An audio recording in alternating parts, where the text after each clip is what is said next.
बहुत बहुत धन्यवाद भाई।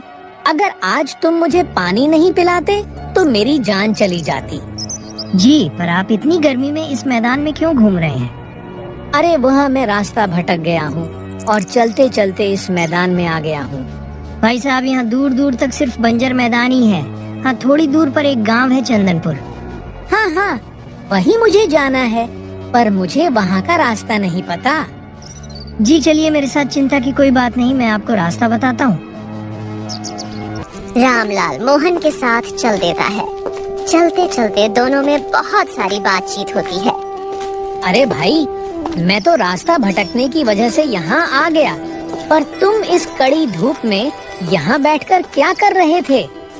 असल में मैं बहुत ज्यादा तनाव में रहता हूँ। आजकल सबसे दूर रहना चाहता हूँ, इसलिए यहाँ आ जाता हूँ, क्योंकि यहाँ दूर दूर तक मुझसे कोई जवाब मांगने वाला नहीं है। कैसा तनाव और किसको कौन सा जवाब देना है तुम्हें? असल में मैं बहुत ज्यादा कर्जे में हूँ। मेरा परिवार बहुत गरीब हो चुका है और सबसे बड़ी बात यह है कि मेरी पत्नी गर्भवती है। अब इन सब की जिम्मेदारी का बोझ मुझे अंदर से खाया जा रहा है, इसलिए मैं यहाँ इस पेड़ के नीचे आकर अकेला बैठ जाता हूँ। यहाँ मुझे थोड़ी राहत मिलती है। तुम्हारी हालत सच में बहुत खराब है, पर तुम चिंता मत करो।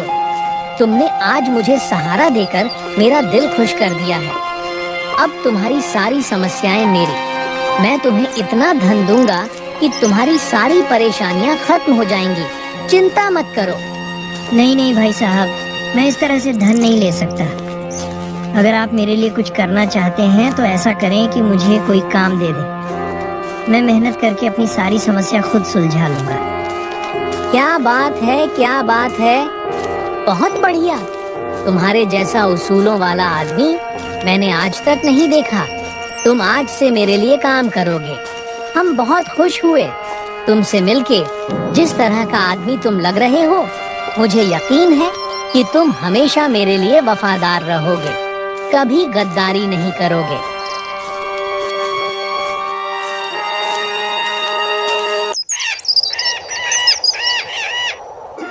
मोहन रामलाल के लिए काम करने लगता है। रामलाल को एक मेहनती और वफादार आदमी चाहिए था, जो कि उसे मिल गया। मोहन को भी अब एक उम्मीद मिल गई थी। ऐसे ही करीब 1 महीना बीत जाता है। वाह, क्या बात है मोहन, तुम सारा काम बहुत जल्दी सीख गए। जैसे मुझे तुमसे उम्मीद थी, वैसे ही तुमने काम किया। आज मैं तुमसे बहुत प्रसन्न हूँ। आज तुम्हारा 1 महीना पूरा हो गया। यह लो, तुम्हारा पहला वेतन। खुश हो? आपका बहुत बहुत धन्यवाद सेठ जी। एक बार मैंने इस पैसे को पानी क्या पिला दिया। इसने मेरे सारे दुखों को अपना बना लिया। हे ईश्वर, मुझे इतनी शक्ति देना कि मैं अपने उसूलों पर पक्का रहूं और कभी इस भले आदमी से गद्दारी ना करूं। क्या हुआ मोहन, तुम क्या सोच क्या रहे हो? जी कुछ नहीं। मोहन का परिवार आज बहुत खुश था और कुछ दिनों के बाद मोहन की अपनी एक बेटे को जन्म देती है और उनके बेटे का नाम संजय रखा जाता है। एक समय था जब हमारे पास खाने को भी कुछ नहीं था। अगर रामलाल जी हमें सहारा नहीं देते तो हमारा परिवार खत्म हो जाता और हमारा पुत्र भी इस दुनिया में दुख के साथ जन्म लेता। हाँ, उनकी कृपा से अब सब सही है। भगवान करे मेरे दिल में कभी नमक कर का भाव पैदा ना हो। मैं हमेशा ईमानदारी से उनके लिए काम करता रहूं।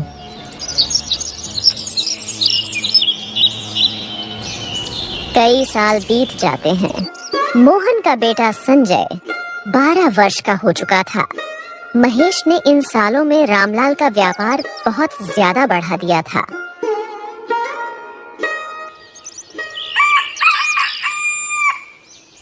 हाँ, बहुत बढ़िया। इस साल व्यापार काफी अच्छा चल रहा है। और मोहन, तुम हमेशा की तरह बहुत अच्छा काम कर रहे हो। तुम्हें 12 साल हो गए।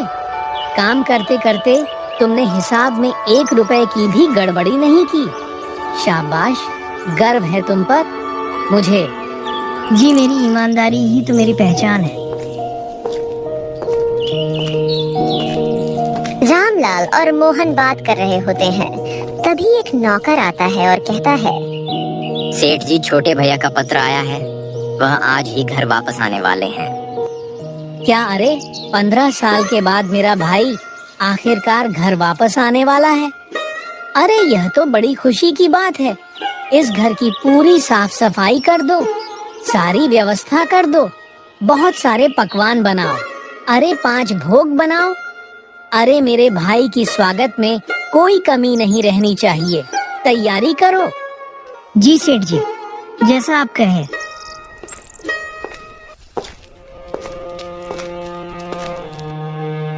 मैं इतने सालों से अपने लिए काम कर रहा हूँ और आज मुझे पता चला कि आपका कोई भाई भी है।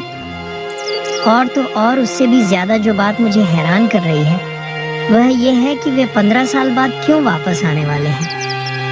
क्या बताऊं मोहन, मेरा भाई चौरंगी लाल सालों से मुझसे नाराज था। असल में बात कुछ ऐसी है कि मेरे पिताजी अपना व्यापार अपने दोनों बेटों में बराबर बांटना चाहते थे, लेकिन क्या है ना कि चौरंगी लाल की नशे की लत के कारण पिताजी ने सिर्फ मुझे अपना व्यापार दिया। चौरंगी लाल को लगा कि पिताजी उसे प्यार नहीं करते, इसीलिए उसे व्यापार नहीं दिया। बस तब से वह नाराज हो गया और घर छोड़कर चला गया और शहर में जाकर रहने लगा। अब आज आखिरकार वह वापस आ रहा है।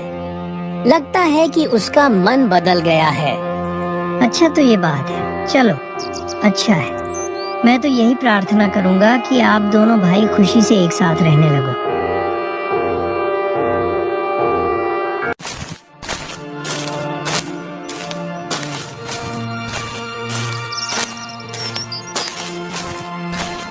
चौरंगी, मेरे भाई, आजा आजा आज। अरे तू कहाँ चला गया था मुझे छोड़कर? आजा आजा आजा।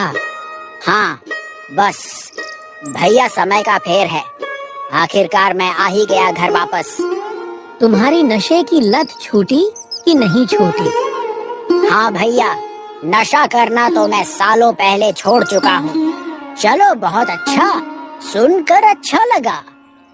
अब सब पुरानी बातों को भूलकर हम दोनों भाई साथ साथ रहेंगे और एक नई शुरुआत करते हैं। क्यों? चौरंगी सही है ना?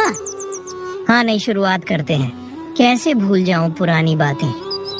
मैं जयंती, मुझे आज भी याद है कि कैसे मेरे बाप ने मेरे हिस्से की जायदाद तुझको दे दी और आज मैं वही जायदाद तुमसे वापस लेने आया हूँ। अरे इतनी गहरी सोच में कहाँ डूब गए भाई? आखिर तुम क्या सोच रहे हो? बताओ, कोई समस्या है तो बताओ। कुछ नहीं भैया, बस आपको देखकर पुराने दिन याद आ गए। आप सही कह रहे हैं, हमें सब कुछ भूलकर हम दोनों को साथ साथ नई शुरुआत करनी चाहिए। बहुत अच्छा कहा आपने। कई दिन बीत जाते हैं। चौरंगी लाल बड़े ध्यान से सब कुछ देख रहा था। जयंती लाल के व्यापार के बारे में वह तो बस सही मौके का इंतजार में था। एक दिन रामलाल अपने घर के पास मौजूद बगीचे में देखता है कि चौरंगी लाल किसी से बात कर रहा था। वह आदमी और कोई नहीं बल्कि महेश था। जयंती लाल चुपके से उन दोनों की बातें सुनने लगता है। तो तुम हो मोहन, जो मेरे भाई के लिए सालों से काम करते आ रहे हो। अच्छा यह बताओ, क्या तुम मेरे लिए काम करोगे? जी हाँ, बताइए, मैं आपके लिए क्या कर सकता हूँ। क्या तुम्हें पता है कि रामलाल की जायदाद के कागज कहाँ पर रखे हुए हैं? हाँ मुझे पता है, पर ये सब आप क्यों पूछ रहे हैं? देखो, यह व्यापार मेरा है। रामलाल को तो यह व्यापार धोखे से मिल गया है। अगर तुम रामलाल की जायदाद के कागजात मुझे लाकर दोगे तो मैं तुम्हें बहुत सारा पैसा दूंगा, और अगर तुम रामलाल